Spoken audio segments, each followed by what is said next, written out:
In this video, we are going to see how we can delete a specific post, whether it's a picture, whether it's a video that you have posted on your TikTok profile.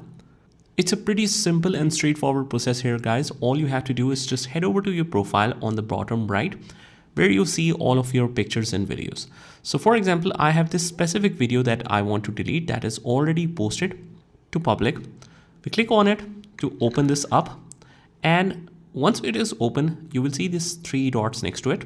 We'll click on that, and from here you will swipe towards right, where you can see this all couple of options. From here we will choose delete, and we click on delete.